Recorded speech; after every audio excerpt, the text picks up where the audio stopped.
कैसे एक बम धमाके से बचने की कोशिश में कालचक्र दो एयरप्लेन्स को एक ऐसे एयरपोर्ट पे ले आया जहां ये दर्दनाक हादसा हुआ। कैसे एयरपोर्ट के रनवे पर दो प्लेन्स आपस में टकरा गए और सैकड़ों मासूम लोगों को अपनी जान गंवानी पड़ी। इतने बड़े हादसे का क्या कारण था और ये किसकी गलती थी? आइए जानते हैं इन सभी सवालों के जवाब।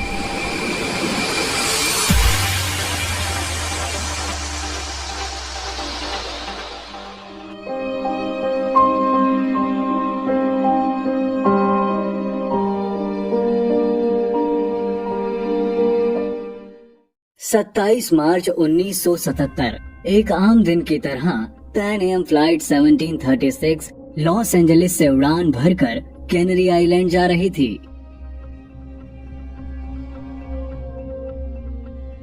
बोइंग 747 के 121 सीरीज का ये एक लेटेस्ट एयरप्लेन था जिसे क्लिपर विक्टर के नाम से भी जाना जाता था। किसी भी एयरलाइन को दिया जाने वाला 747 सीरीज का ये पहला एयरप्लेन था और उस दिन प्लेन में 380 पैसेंजर्स के साथ 16 क्रू मेंबर्स भी सवार थे। उसी वक्त इस फ्लाइट से कुछ ही दूरी पर एक KLM फ्लाइट 4805 भी एम्स्टर्डम से उड़ान भरकर कैनरी आइलैंड जा रही थी।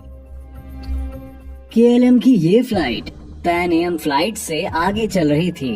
राइन नाम से रजिस्टर्ड ये भी बोइंग 747 सीरीज का एक लेटेस्ट एयरप्लेन था जिसमें 235 पैसेंजर्स के साथ 14 क्रू मेंबर्स भी सवार थे। ये दोनों फ्लाइट्स अभी कैनरी आइलैंड की तरफ बढ़ ही रही थी कि 1:15 बजे के करीब कैनरी आइलैंड के एयरपोर्ट टर्मिनल पर एक ब्लास्ट हुआ जिसमें एक आदमी घायल हो गया और पूरे एयरपोर्ट पर हड़बड़ी मच गई। अभी एयरपोर्ट अथॉरिटी इस सिचुएशन को संभालने की कोशिश कर ही रहे थे, तभी उन्हें चेतावनी मिली कि एयरपोर्ट पर कहीं एक और बॉम्ब लगाया गया है जो कभी भी फट सकता है। एयरपोर्ट अथॉरिटी किसी भी हालत में पैसेंजर्स की जान खतरे में नहीं डालना चाहते थे और इस चेतावनी को मद्देनजर रखते हुए एयरपोर्ट को तुरंत बंद कर दिया गया और ग्रैंड कैनेरिया आने वाली सभी 5 फ्लाइट्स को डाइवर्ट करके लॉस रोडियस एयरपोर्ट जाने को कहा गया। लेकिन अभी भी वो इस बात से अनजान थे कि सबकी जान बचाने के लिए किया गया ये फैसला कितना खतरनाक साबित होने वाला था। लॉस रोडियस एयरपोर्ट, जहां KLM फ्लाइट और पैन एम फ्लाइट को भी भेजा गया था, वो एक छोटा सा एयरपोर्ट है जहां सिर्फ एक रनवे है और एक बड़ा टैक्सीवे है जिसके साथ जुड़े हुए छोटे छोटे टैक्सीवे हैं। इतने छोटे एयरपोर्ट पर 5 बड़ी फ्लाइट्स को लैंड तो करवा दिया गया, लेकिन एयरपोर्ट पर इतने प्लेन्स के एक साथ रुकने की जगह नहीं थी, जिसकी वजह से इन सभी फ्लाइट्स को टैक्सीवे पर ही खड़ा किया था। टैक्सीवे पर इंतजार करते हुए KLM फ्लाइट के कप्तान ने लॉस रोडियस एयरपोर्ट की सर्विस टीम से पूछा कि प्लेन में बैठे बैठे सभी पैसेंजर्स काफी बोर हो रहे हैं, इसलिए क्या वो अपने पैसेंजर्स को आराम करने के लिए प्लेन से उतारकर एयरपोर्ट के अंदर भेज सकते हैं। थोड़ा सोचने के बाद एयरपोर्ट सर्विस टीम ने KLM फ्लाइट के पैसेंजर्स को एयरपोर्ट लॉन्ज में आने की अनुमति दे दी। ये देखने के बाद पैन एम फ्लाइट ने भी अपने पैसेंजर्स को प्लेन से उतार कर एयरपोर्ट के अंदर आने की अनुमति मांगी, लेकिन क्योंकि रोडियस एयरपोर्ट एक छोटा एयरपोर्ट था जहां पर इतने सारे पैसेंजर्स को एक साथ रुकने की सुविधा नहीं थी, इसीलिए सर्विस टीम ने पैन एम फ्लाइट को इजाजत नहीं दी। अभी KLM फ्लाइट के पैसेंजर्स एयरपोर्ट के अंदर जाने की तैयारी कर ही रहे थे कि तभी फ्लाइट को सूचित किया गया कि ग्रैंड कैनेरिया एयरपोर्ट खुल चुका है, जिसे सुनकर सभी खुश हो गए और फ्लाइट कैप्टन लॉस रोडियस एयरपोर्ट से उड़ने की तैयारी करने लगे। तभी KLM फ्लाइट के कप्तान ने लॉस रोडियोज एयरपोर्ट पर ही प्लेन में फ्यूल भरवाने के बारे में सोचा और एयरपोर्ट के कर्मचारियों को प्लेन में फ्यूल भरने का ऑर्डर दे दिया। ये देखकर पैन एम फ्लाइट, जो केएलएम फ्लाइट के बिल्कुल पीछे खड़ी थी, उन्होंने केएलएम के कप्तान से पूछा कि उनके प्लेन में फ्यूल भरने में कितना समय लगेगा। और जब केएलएम फ्लाइट के कप्तान ने उन्हें बताया लगभग आधा घंटा, तो पैन एम के कप्तान थोड़े निराश हो गए, क्योंकि जब तक केएलएम फ्लाइट फ्यूल भरवा कर आगे नहीं जाती, तब तक पैन एम फ्लाइट भी उड़ान नहीं भर सकती थी। केएलएम फ्लाइट के फ्यूल भरने में लगने वाले टाइम के कारण इतनी सारी फ्लाइट्स के टेक ऑफ को मैनेज करना रोडियोज एयरपोर्ट टीम के लिए काफी कंफ्यूजिंग हो रहा था। रोडियोज एयरपोर्ट पर अब तेज बारिश होने लगी थी, जिसके कारण कोहरा भी काफी बढ़ गया था।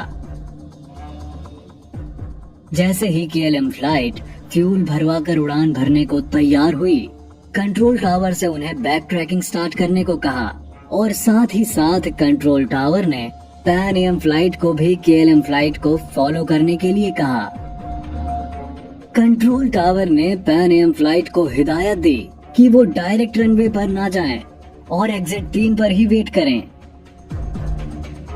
पैन एम टावर द्वारा दिए गए इंस्ट्रक्शंस पर चल रहा था, लेकिन टावर में लोग बहुत कंफ्यूज थे, क्योंकि बारिश के बाद एयरपोर्ट पर काफी धुंध हो गई थी और टावर से एयरपोर्ट की कुछ जगहें साफ दिखाई नहीं दे रही थी।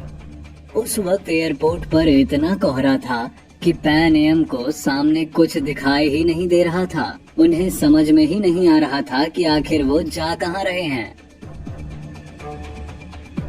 जहां पैन एम फ्लाइट रास्ता समझने की कोशिश कर रही थी, वहीं केएलएम फ्लाइट अपनी बैक ट्रैकिंग पूरी करके रनवे पर पहुंच चुकी थी और टेक ऑफ के लिए पूरी तरह तैयार थी। केएलएम फ्लाइट के कप्तान ने कंट्रोल टावर से क्लियरेंस लिए बिना ही टेक ऑफ शुरू कर दिया।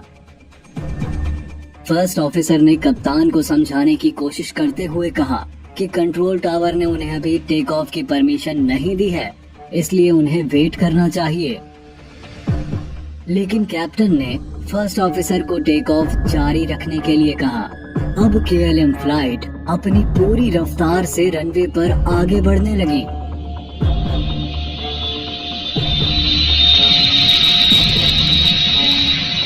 तभी केएलएम फ्लाइट के कप्तान को कंट्रोल टावर से पता चला कि पैन एम की फ्लाइट भी अभी रनवे पर ही है, जिसे सुनकर वो थोड़े परेशान हो गए, क्योंकि बारिश और धुंध के कारण उन्हें भी रनवे पर कुछ नजर नहीं आ रहा था।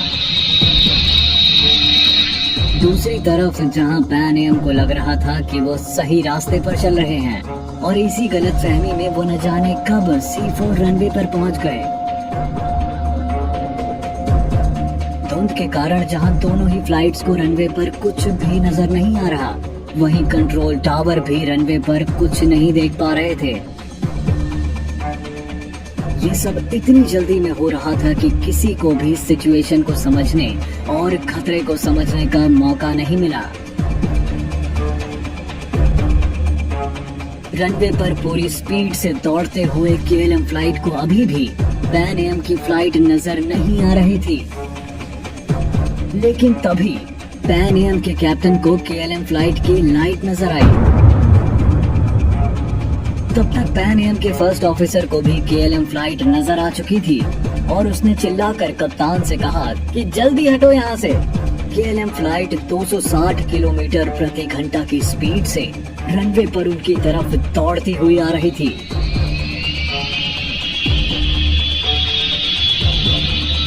इससे पहले कि केएलएम फ्लाइट टेक ऑफ पूरा कर पाती, एक बड़े धमाके के साथ दोनों प्लेन एक दूसरे से टकरा गए। टक्कर इतनी भयंकर थी कि KLM flight Pan Am flight को बीचों बीच से फाड़ती निकल गई। इतनी तेज स्पीड और पूरा फ्यूल भरा होने के कारण टक्कर के तुरंत बाद ही दोनों प्लेन्स में आग लग गई। केएलएम फ्लाइट में क्रू और पैसेंजर्स में से कोई भी नहीं बच सका।